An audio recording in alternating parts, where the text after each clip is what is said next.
Yo, what's going on, guys? It's Trey back again here, bringing another video. This is going to be doing a review for UFC on Fox 2, Rashad Evans versus Phil Davis. So it was a good fight overall. Some really nice counter-striking shown by Rashad.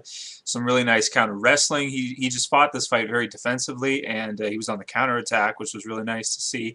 You could see from Phil Davis's leg that he was checking the kicks really well, and he was well prepared. His game plan was good. He was ready for what Phil Davis was going to bring, which is pretty much Phil Davis' fighting style is basically he uses a very interesting mix because almost nobody else does this. He uses his wrestling when he gets in close. And from a distance, he uses Muay Thai. He uses and mostly kicks, mostly roundhouse kicks. Kicks to leg kicks, as well as he'll throw some head kicks and some straight push kicks, things like that every so often. So, but we've never really seen Phil Davis use his hands too much, and this is why, is because his hands are really, really bad. He really needs to work on his hands like crazy because he had a 4-inch reach advantage against Rashad, and he did not use it at all. If he would have employed a jab in this fight, he could have won this fight. It's as simple as that. Just a simple jab. You know what I mean? And using it over and over again with your reach, that could have changed everything. But he didn't. He threw a lot of lazy kicks out there that Rashad was able to catch. You see, the thing with throwing leg kicks or just kicks in general is you got to pull them back really quick. As soon as you got to snap them and pull them back really fast. If you leave a foot hanging out there for even a second or even half a second, really, it gives the other guy an opportunity to catch it. And of course, that was part of Rashad's game plan with his his sort of like his counter strategy in this fight. So catching the kicks, taking him down using that technique, and then of course using his striking when he got on the inside.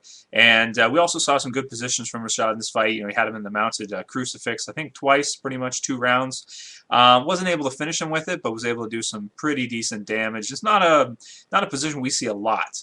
Instead of going to the full mount, which maybe Rashad should have done, he went to the mounted crucifix instead, and he wasn't able to finish Phil Davis. But I don't know if that's really realistic because Phil Davis is not going to quit. I mean, you could see during the fight his mouth was full of blood just from getting hit. Some good right hooks from Rashad and just really good hands, man. Rashad, he's got really quick hands and he's just fast overall. Like his whole body is very quick. He comes in and out. Very fast. He's just got very quick movement, even on the ground and in scrambles. He beat Phil Davis in so many scrambles in this fight and took him down. And see, the thing is, it's like wrestling, collegiate wrestling is not MMA wrestling. It's not the same thing.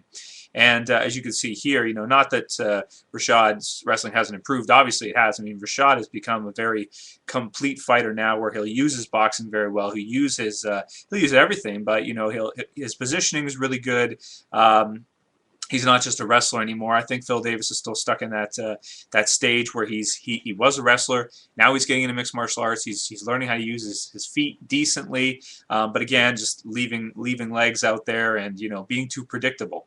If Phil Davis would have mixed up a little bit more with his hands, he could have used his feet more better, because Rashad wouldn't have been able to telegraph it and catch it.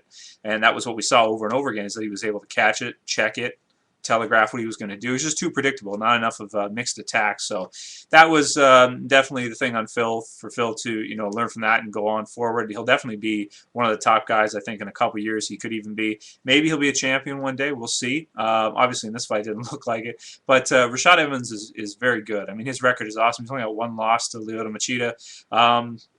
Which is nothing to be ashamed of, because when Lyoto was on, he was beating everybody. He was smoking everybody. So that's nothing to be ashamed of. And Rashad has improved by leaps and bounds since then. I mean, his whole game has improved.